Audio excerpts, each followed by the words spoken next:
Hey guys, welcome back to another episode of 247 DIY. Today we're going to be tackling a project we've been meaning to get to for quite a while now. In the past few episodes you may have seen this compressor hanging out in the background, and I need to get this installed here in the shop. We're going to be upgrading from what I've been using. So stick around and I'll show you how we're going to go ahead and install this.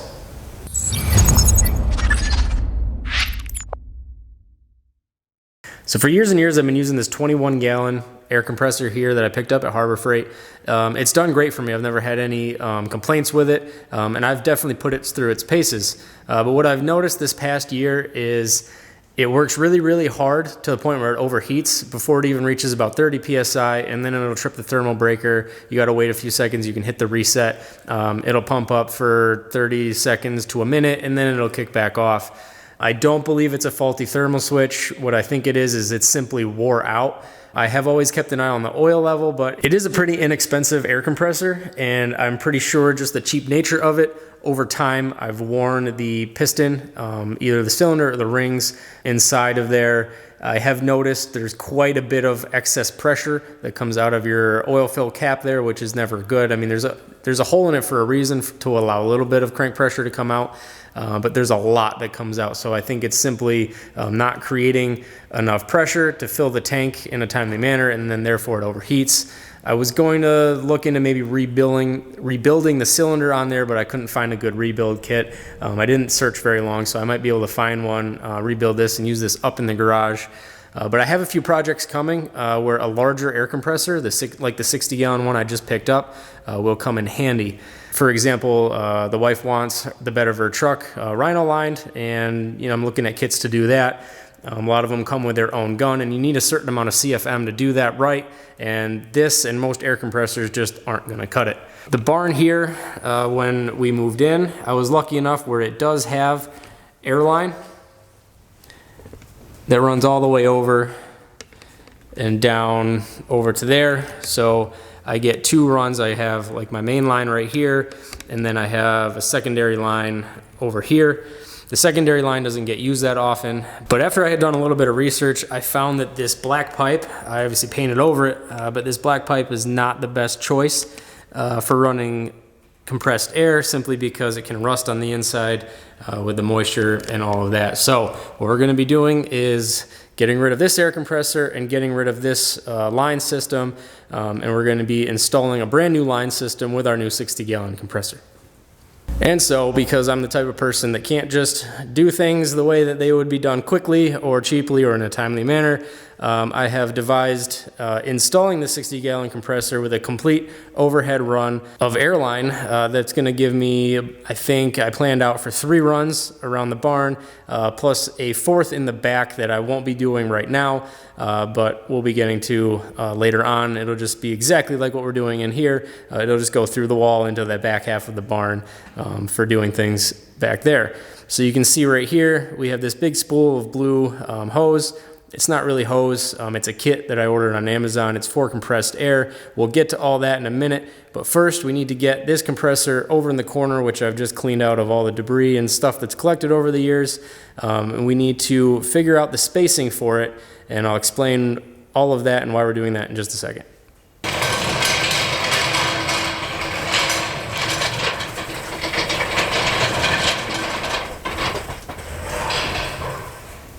All right, so here we have the compressor set back here in the corner of the shop where I want it. This keeps it nice out of the way, and it's a nice clean corner where I can install it. Now the reason why I needed this in position is what I want to do is I want to build an enclosure around this. One big reason why is when I was researching some of the problems that can happen with compressors, when I was trying to figure out what was wrong with the other one, compressors actually don't really like to run in below freezing temperatures, and sometimes I do come out, I need the compressor quick. In the cold weather, I don't want to necessarily warm the whole barn up just for a few minutes of needing to fill some tires or whatnot. So what I'm going to do, or what I'd like to do, it should work in theory, is put a small enclosure around this. It will help with some sound mitigation, but to be honest with you, this compressor runs so much more quieter than even that little one I have over there. It's really kind of weird. You think it'd be loud, but it actually runs pretty quiet. But it will help with some sound mitigation. But if I put a small enclosure around this, you can see that it's underneath this lofted portion of the barn. It's at kind of a weird height, to be honest, but it's just what was here when I bought the barn. I left it in place. But what I can do is build the enclosure up to that point, and then I plan on just putting a small space heater in there. So in the wintertime, I can just come out, click that space heater on, let it run for a few minutes, and then because it's enclosed, that area will get filled and at least warmed up above freezing relatively quickly, and then go ahead and use the compressor and hopefully reduce some wear and tear on it. And then we're going to be installing some other things such as a vent fan, some ventilation down near the bottom, things like that, as well as a door that can be opened for the hot summer months when it does get relatively hot out here. We don't necessarily want to be, keeping this completely sealed off where when it's working, it's going to generate a bunch of heat and no way to mitigate it. So I have plans for that. That's going to come near the end once all the meat and potatoes are installed. But first, what I want to do is just get this laid out. I'm going to attach my 2x4s along the bottom where we will end up attaching the walls, and that'll give me an idea of where I want to run my electrical utility down, and then as far as how far outside of the enclosure to run our airline utility up. So there we go with that. Just some 2x4s I laid down. I ran a chalk line to get my measurements right.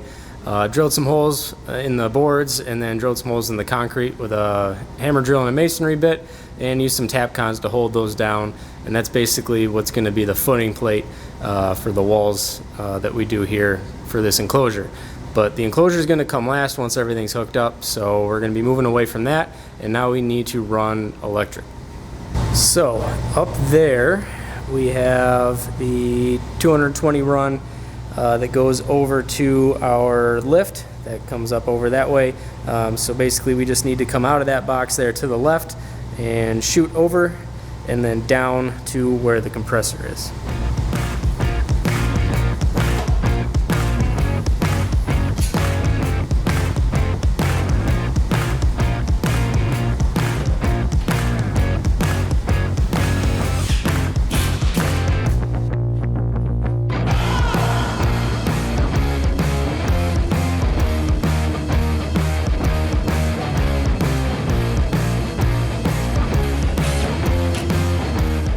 All right, so there's our box. Our first run of 220 is done. 220 is going to come down to here.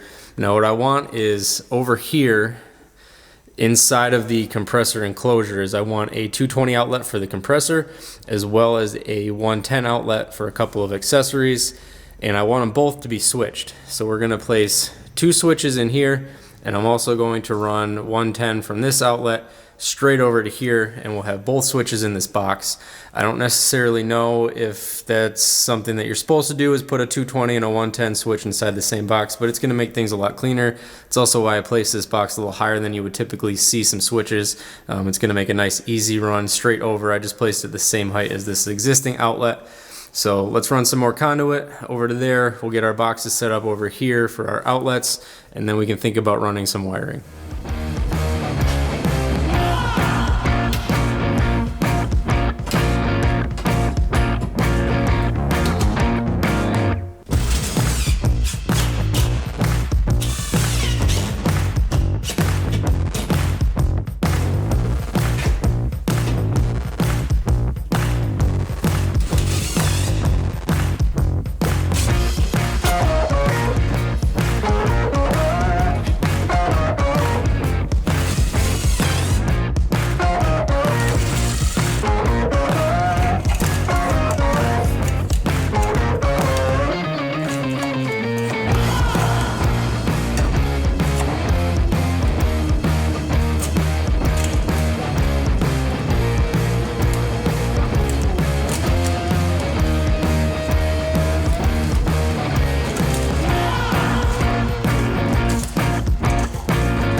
All right, with that, we have all of the wiring done. I did go ahead and test everything. It works. A little bit of a hiccup at first. I don't work with 220 very much.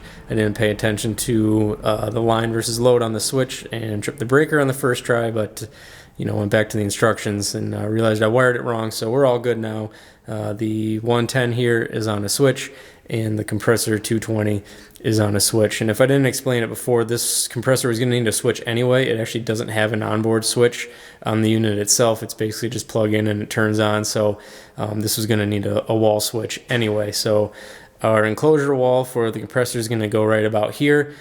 But for now that the wiring's done, I don't necessarily want to enclose the compressor right away. We're going to go ahead and start worrying about plumbing all of the airline and how we're going to go about that. Okay, so it's actually been a couple of weeks since I shot that last bit. I just got distracted with some other stuff I had going on, but we're back here, hopefully going to be finishing up everything today. Did just a tiny bit of work here in the meantime. When I was getting a lot of the materials for this project, I went to Harbor Freight and I grabbed this 3/8 inch extension that will run from the compressor to the wall mounted hose. Bought it quick because it was 3/8, not realizing that this is 3/8 hose, but 1/4 inch NPT fittings on the end. This compressor here has a 3/8 inch outlet, so obviously this isn't going to work. So what I did do was I replaced the valve that this came with, which was just like your garden spigot style valve, with a new 3/8 inch ball valve on there. Actually a little bit of air still in there. So 3/8 inch ball valve on there. And then we come out and with the fittings I had available and we neck up to 1/2. Then I jumped on Amazon and I grabbed this Flexzilla 1/2 liter hose. I don't know if I'm ever going to find exactly what I wanted, because even on this, when you look inside, the fittings themselves neck down quite a bit. I'm going to be talking about hose size and why I use some of the materials I used in a minute, which in the end I really don't know if it makes a difference ultimately because of the 3/8 that comes out of this tank anyway. It may not even really make a difference, I'm not sure, but either way, this was kind of the best I could find in a product that had decent reviews. This seemed to have the least amount of necking down in the fittings, so we're going to go ahead and all I'm going to do is just kind of put this in place and mock it up on the wall so we can start mounting other things. I'm not going to install this yet because I'm going to just put a hole in the side of the wall that'll eventually be here for the enclosure. So all I'm going to do is just get a reference point to start putting stuff on the wall for our dryer and our regulator, and we'll keep working from there. So now that I have that reference point on the wall, we'll go ahead and we'll get our regulator installed. And this is a regulator and a dryer all in one combo. This is just a unit that I picked up at Harbor Freight. Generally speaking, I'm pretty confident with Harbor Freight products. Power tools can be a little bit iffy, but for most things at Harbor Freight, you really can't go wrong for the prices. So we're going to go ahead and throw this in and get it mounted on the wall.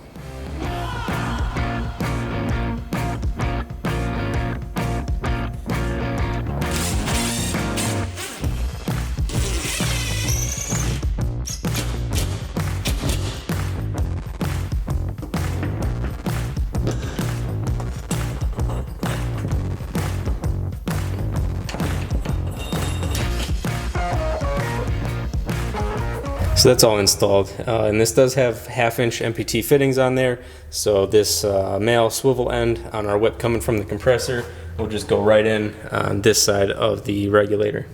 Now to try to utilize all of the fittings that came with the kit, and I am going to do kind of more of an in-depth overview of the kit and why I chose it, but in order to use all of the fittings and not end up not using any, because the fittings with this kit are actually pretty expensive, we have to do a little bit of jumping with adapters here. So we're just going to come out with a male-to-male 1/2 inch MPT fitting to a 1/2 inch female to 3/4 inch male MPT fitting, and then from there a 3/4 inch to 3/4 inch coupler, and then that's going to go to our fitting that will actually start adapting to the blue airline that we're going to be installing all throughout the shop.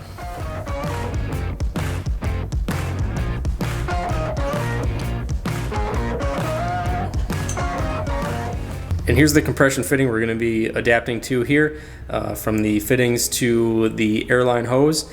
I'll go more into detail on how these fittings work. Once this is installed, that'll be a good spot to go ahead and detail the kit, the products we're using, the sizing I'm using, and why I ended up picking a lot of the products that I did. But let's get this on there, then we'll step away and talk about all that.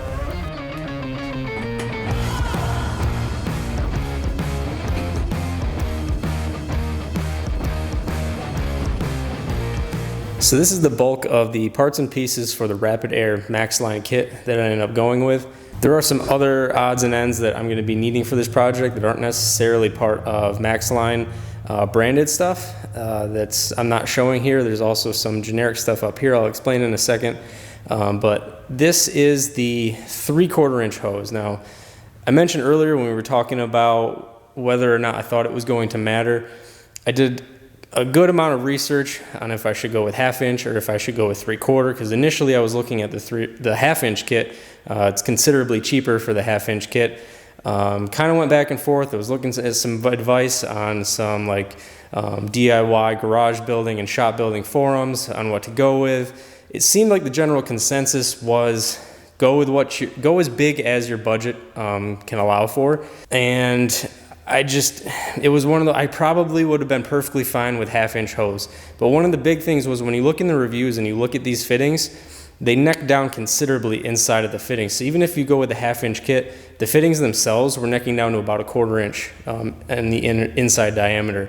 And being that 1/4 inch is significantly smaller than even the 3/8 inch output on the compressor, ultimately I made a decision to go with this 3/4 inch kit because the interior diameter of the fittings, they neck down to about 1/2 inch. So really the only restriction in this kit is going to be the 3/8 that comes out of the compressor. Feel free to comment below if you're like a pneumatic person that has a ton of knowledge in airflow and compressed air and volume and stuff like that. And let me know if it even matters that 3/8 inch outlet is on the compressor or not. But long story short, with a bit of rambling there, we're going with the 3/4 inch kit. Now the unfortunate part about the 3/4 inch kit is they're not very inclusive. If I remember right, going from the 3/4 inch kit up to, or from the 1/2 inch kit up to the 3/4 inch kit, you pretty much just get your hose, you get your manifold blocks at the end of your runs, and you get the tools to install it. If I remember right, maybe it came with a couple of elbows. I honestly don't remember at this point. Maybe it didn't come with any elbows. I do think it came with 2 of the T fittings. I know I had to order a separate T fitting, and then I believe I had to order all of the elbows separately. They're not cheap. I think they're like 25 bucks a piece, maybe 20 bucks a piece. But then up here, you can see I just went with standard ball valves from Lowe's, and we got some fittings here to adapt. And as I install these, I'll go into a little more detailed sizes and stuff like that. But really, the reason I did that is they had compression valves through the Maxline product, but they were $75 a piece. And you can see I've got a whole bunch up there that would have added up really, really quick. And I wasn't about to pay $75 a pop for one ball valve. So went to Lowe's. These were, I don't know, somewhere between $10 and $15 a piece. So we'll be getting all this installed, and I'll bring you guys along the way with me. I'll show you exactly how we're routing everything, how we're getting it installed, and hopefully by the end of today, I'll have everything sorted, installed, and have this compressor ready to go.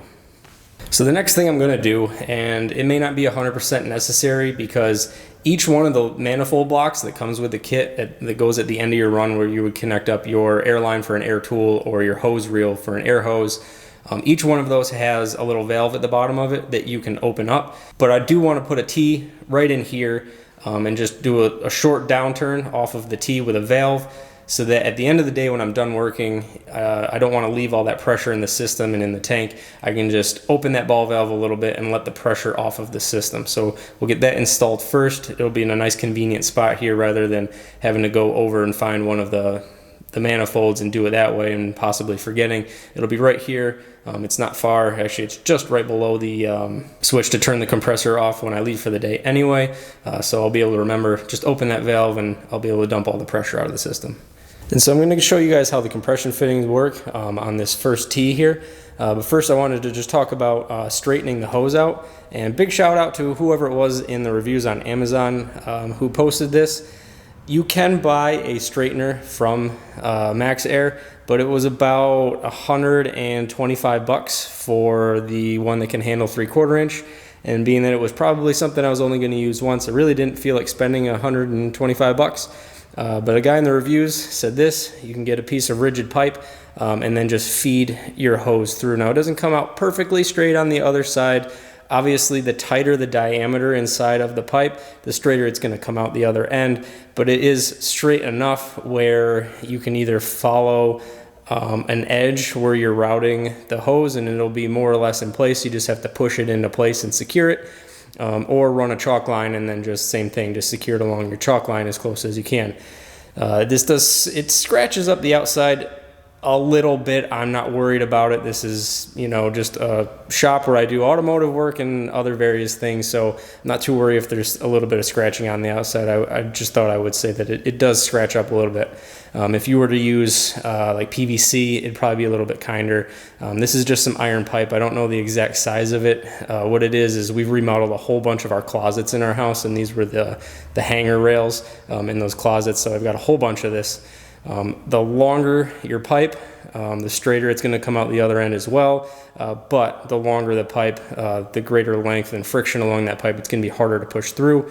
Ideally, I would be doing this with this hose warmer, but the weather started to warm up around here. It's way too warm really to justify starting a fire out here, but the floor is pretty cold, so this is pretty cold. It's a little bit hard to work in this 3/4, but definitely not impossible. So let me cut off the length I wanted, and I'll get you up closer here, and I'll show you how the fittings go together.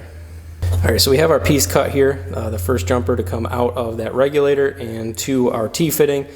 The supplied cutters with the kit are actually really nice. They're super sharp. They do tend to kind of wander to one side or the other, so you really have to pay attention and hold them very straight when you're cutting to make sure you get a nice cross cut on there. So now what we're going to do is we're going to take the supplied reamer on the 3/4 inch fitting.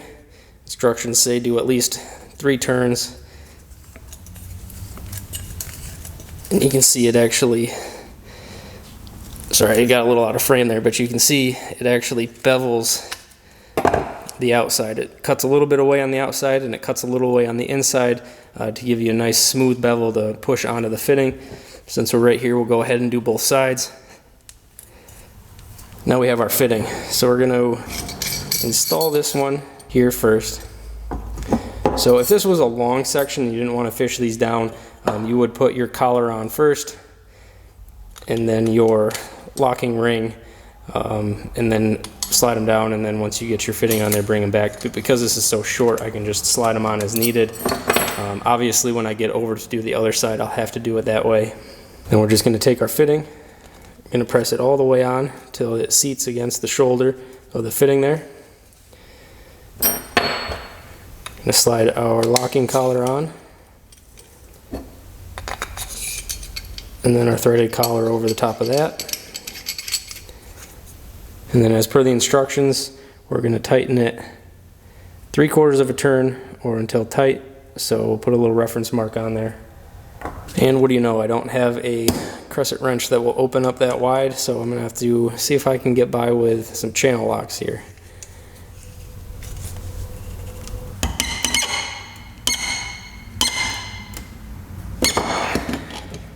Alright, so that was actually kind of difficult to tighten that all the way to the 3/4 of a turn that they suggested. But it did say or until tight, and it's about as tight as I'm going to get it. If you did hear that squeaking, I might be able to add a little WD-40 to the threads next time. That will help alleviate some of that binding on the threads. But I feel like that's about as tight as I'm going to get it, so hopefully we should have a seal there. We'll find out when we're all said and done.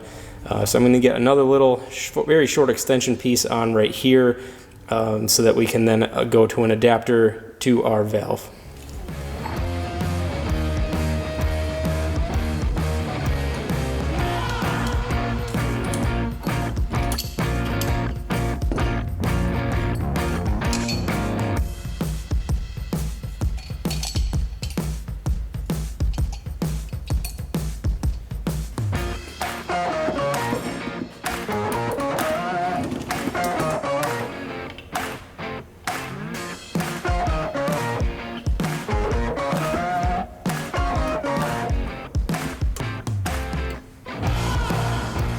So that's that portion all set up. We'll get this over. I'll look at how we're going to go ahead and mount it on the wall.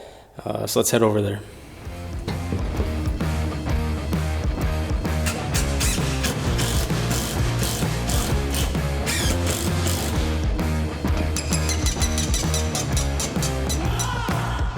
And then one thing I'm going to be doing is I'm not using the black clips that came with the kit. I just don't like the way they stand off the wall and they don't look very secure. So I'm actually just going to use conduit straps. These are actually 1-inch conduit strap. The 3/4 inch is too small for the outside diameter of this pipe. So all I do is I took some of these and I just bring them over to the vise and I tap them down with a hammer until they're the size that I want, which isn't much. The 1 inch is almost perfect. You just got to tap them closed a little bit.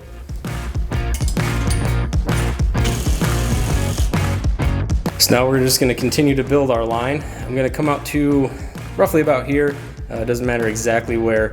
I'm going to do a 90-degree fitting. We're going to go straight up all the way to the ceiling of the shop here to another T, and then we'll work on going to the other areas where we're going to have our drops for our airlines and stuff.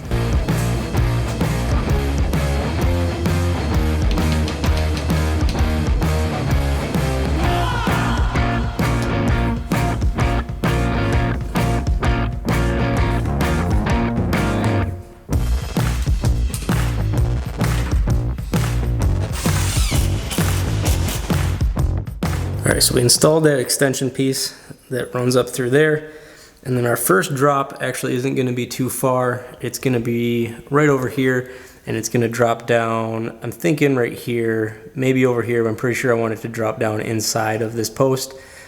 So it's going to be another T-piece that comes up. We'll get that up, and then we'll work on running down to the far corner.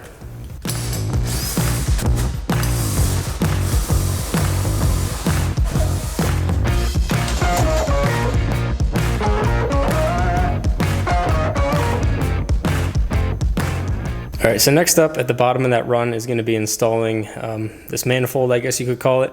I already have it pre-installed. The kit comes with the manifold, this valve at the bottom, and then a plug if you need it.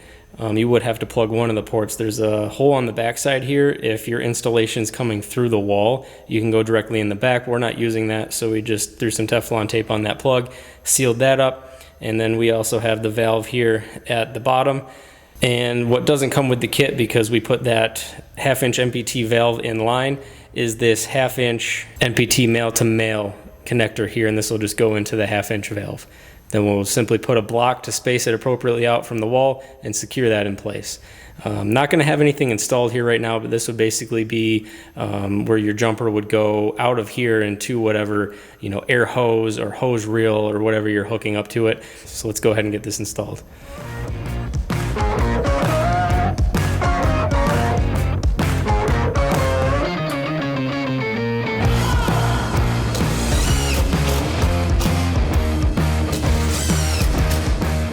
All right, and so here is where both of those T's come out from that lofted area down below. Didn't film it just because you've already seen most of it and it's just hard to get a camera up here. But you can see we come up here and then it comes over to that drop down, which is where we just installed that manifold down there. And then we're just gonna go ahead and continue to work to the right all the way around the barn. But you can see that black overhead vent fan there on the wall next to the garage door. We're going to be running a drop right there. There's an existing hose reel right there that I don't really care for, but that's where I'm going to end up putting a new hose reel.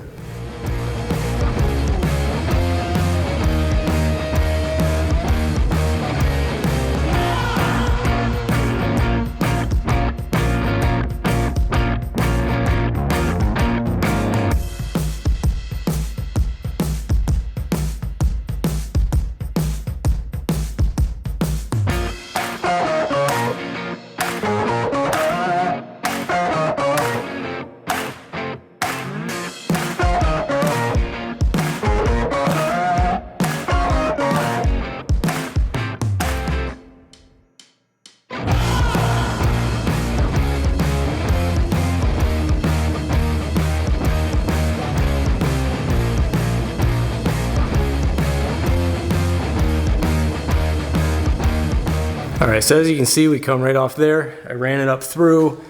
Probably saw in the time lapse, I got stuck right here for a bit. I forgot to run it behind that piece of conduit that comes up and over. Rather than take down what I had already done, I actually thought it was a bit easier to undo that electrical box there, undo the wires, and then snake it behind there and reconnect everything back up. And we just work our way down. I had this electrical box here that just is right up against the ceiling, so I just bent it down below that electrical box. And then we come all the way over to the corner here to a 90 in the corner. So our next run is going to be right along this wall here. But if I'm going to drop down basically right in the same spot where this old drop for the old setup was, I need to take this down. So that's what we're going to do next, is take down all this iron pipe, get this out of there.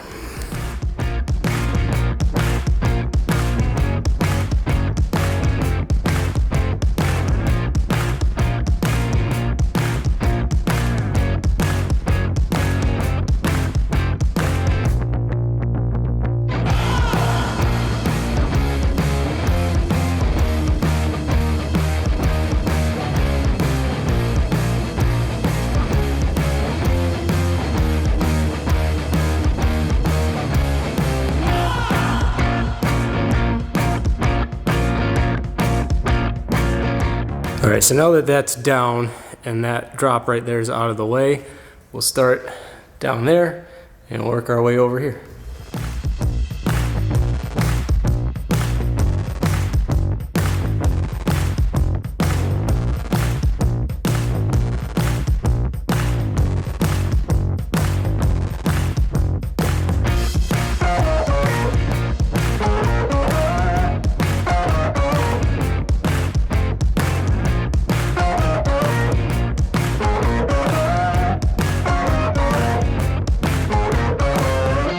And there's that run all done. We continued on from the 90 there in the corner and just worked our way down all the way to here where we have another 90 for the drop that's going to come down to the outlet here on the wall. I will say, you know, overall from down here, they actually look nice and straight. I'm not too worried about it. If you get up on the ladder and look down them, they're a little wavy in spots. I could probably just use a few more of those EMT conduit clamps. But I only bought so many and I don't want to run out before I get to the end of this project. So if I have extra or if I need to run to the store to get more, put those on there to flatten it out and make it look a little less wavy. I'll probably do that at the end, but even right now it still looks real good.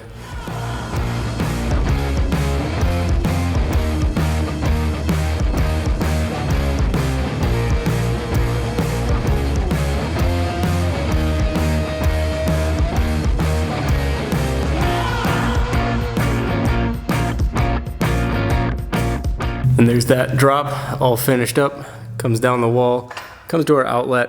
I'm not gonna hook anything up to it right now. It's actually starting to get a little bit late in the day. I wanna just keep running these lines.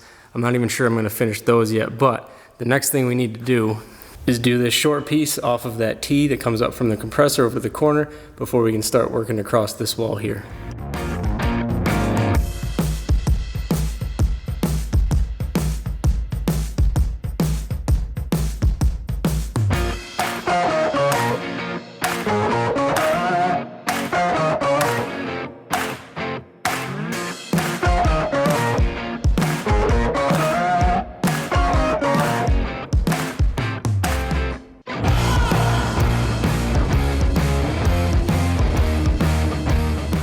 And there we have the back wall all ran from the 90-degree fitting in that corner all the way across to this corner. Now, I don't know if I'm gonna do it here or if I'm gonna do it here. I had planned on doing it during this install, but I didn't buy enough T-fittings. So on either side of the sliding door there, I'm going to put a T and then a 90 that goes out into the back half of the barn because there's gonna be plenty of hose left over to do a run of line out in the back half of the barn for filling tires out there or using air tools or, you know, whatever I might need to do.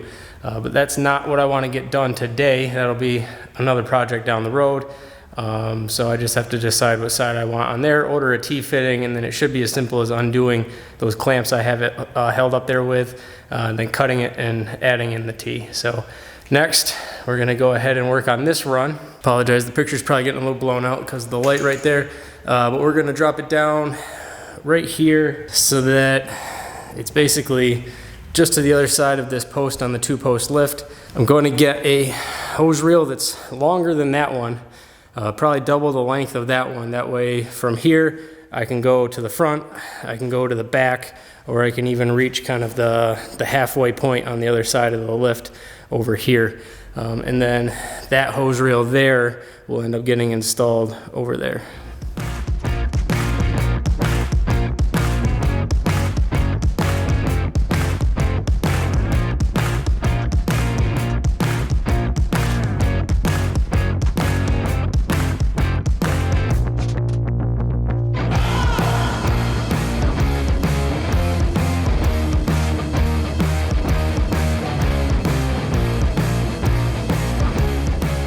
All right, and there's that run all done, all the way over to there.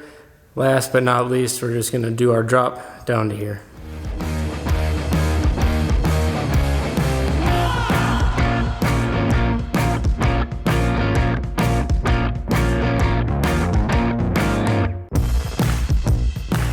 And that's that last run all finished up down to there. So at this point, this did take most of the day. I did get a little bit of a late start, but I'm ready to call it a day.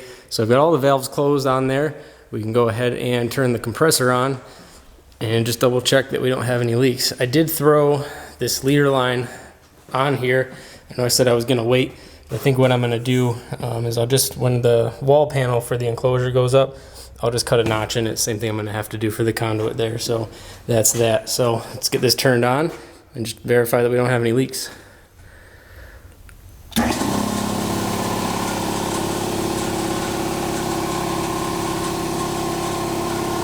All right, so I let everything pressurize up. It's gone down a bit now, but it did go all the way up to just past 120, and it automatically shut off.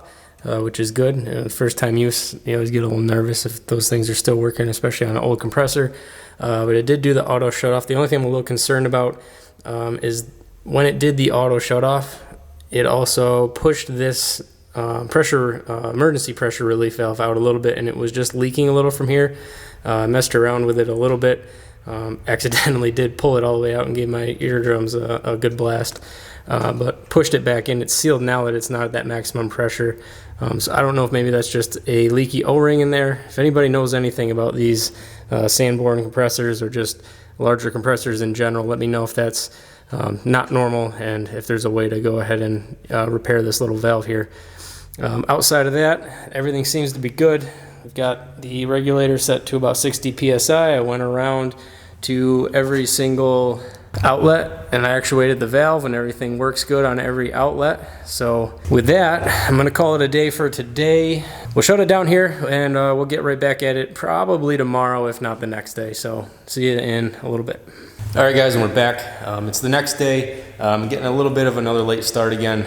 I had to go to Lowe's and pick up my lawnmower that they were supposed to deliver, and this is 2 Saturdays in a row that they found a reason to not be able to deliver it. So it's about noon time now, but we're getting back to work.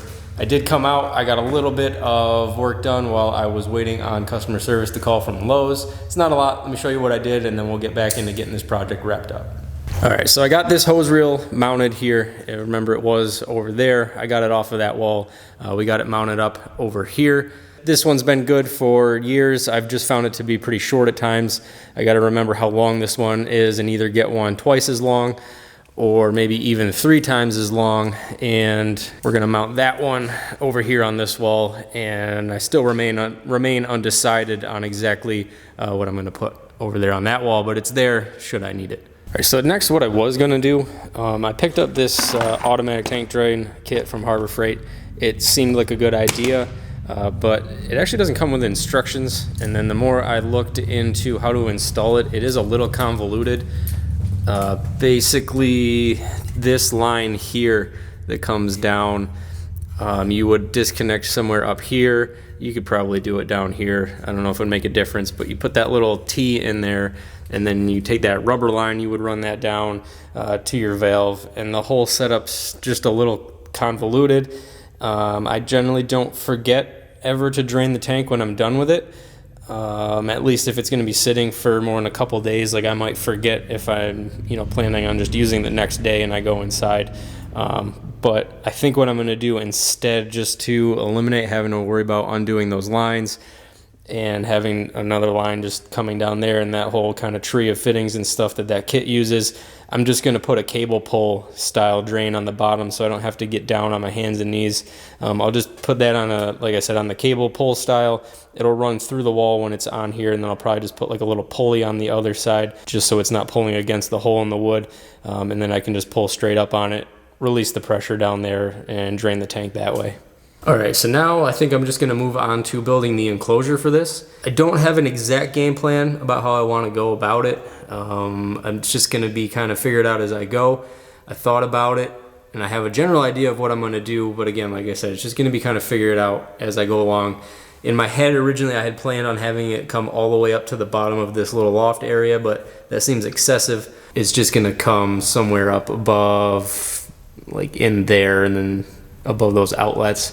And then I guess I'll just have a little roof on it with some more storage up there, so that won't be anything terrible to have a little more storage out here. So first thing we gotta do is run some 2x4 up the wall. So let me get that taken care of and we'll go from there.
All right, so I jumped ahead a little bit. I started working on the ventilation. You saw there I got this side and the ceiling on it. I just went to Lowe's. I got these floor registers. There's gonna be one here and there'll be one down below on the door over there.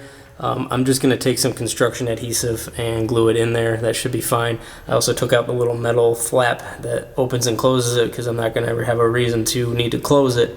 And then I went ahead and mounted up the exhaust fan here at the top. Again, just went to Amazon for this. Probably could have gone larger, but I wasn't trying to spend a whole ton of money. This is thermostatically controlled. I will cut away here once I'm done showing this off to show you how I wired this, just because this doesn't come with instructions, or in my opinion really enough if you get the thermostat included. I'll explain that at the afterwards here when I show you how to wire it. But yeah, everything works. I have it set high now, but if I turn the thermostat down, it turns right on. The only thing I don't like is it's not really powerful enough to open the flaps all the way. It's not a big deal because it honestly still moves a really nice amount of air. That should help circulate the air out of there real nicely. And then the other thing I don't really care for is when it shuts off, the flaps don't close all the way.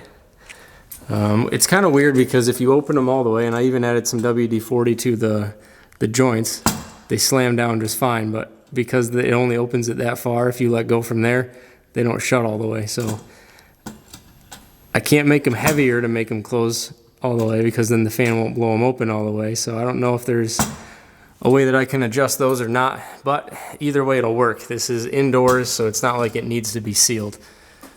Overall, I'm happy with that. Again, if I was to be putting this like on the exterior of like a shed or a building or something, or an attic space, I'd probably be returning this simply based on the fact that those flaps don't close all the way when this turns off. And then that is connected to the outlet there, to the switch over here, so that when I'm not actually working out here, I can keep it turned off. And if it gets hot out here, that won't be running all the time when the compressor's not even in use.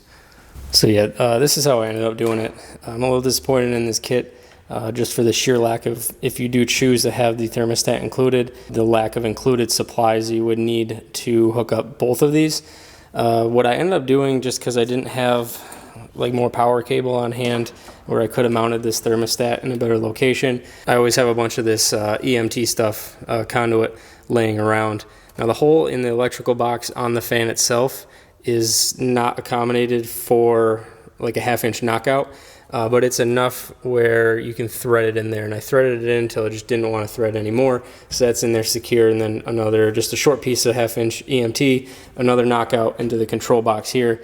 And then if you're curious about the wiring, your neutrals just get joined together, your 3 grounds get joined together, your supply from the outlet goes down here to this side that's not physically connected to the fuse, and then the fuse side gets connected to the source going to the fan. So with that being said, I'm actually going to cut it short here for today, not the video, just my day out here in the shop. I don't really feel like getting started on the door here for it. Not going to go overly complicated. I'm just going to go real basic on the door. It's not going to be like properly framed or anything. It's just going to be a hinged piece of plywood essentially. So I'll catch you guys tomorrow. So I went ahead and I just finished it up. There was a lot of just kind of boring stuff to get the last little bit of this wrapped up. So let me show you everything that I did to get this finished up, and we'll wrap this video up. So you can see I went ahead and painted it. I had some paint left over in here. I got the other vent down here in the door. The door is not my best work ever, but I didn't want to spend a lot of time on it. Basically what I did is I just put the panel up there. I measured and drew out how big I wanted the door. And then I actually took, and on this line here, I just took my circular saw where the hinges were going to be, and I just did a plunge cut on each one, added some chunks of scrap 2x behind there so that I could secure the hinges to it. Brought the whole panel in, screwed it on, attached the hinges, and then used a jigsaw to cut the rest out. That way I didn't have to worry about actually cutting the door out and hanging the hinges. Unfortunately, doing it like that, it wasn't completely lined up and square, so they start to bind when you get about here, but it's no big deal because I don't plan on going in there a lot. Just put a little eye hook down here to hold the door open for if I need to go in there. But that's the door all set up. We've got everything all finished up in here. You can see I threw the little space heater down there in the back. It's unplugged right now because the weather's warming up. I don't need it, but in the wintertime that'll stay plugged in. And then when I turn the power on the compressor, I'll hit the other outlet, turn these outlets on here, and that'll heat this up. It was kind of cold out the other day. I tried it out. It works really good. It starts to heat this little area up real quickly, and that'll just avoid having to start this compressor if I'm using it in the wintertime, just doing a cold below freezing cold start on this compressor, save a little bit of wear and tear on it. So that's pretty much it. Everything's all finished up. I did get the cable tank drain on there, so it just comes right up here. You just give it a tug and drains the water out down there. I don't know if I want to put a little like cup or something down there to grab it.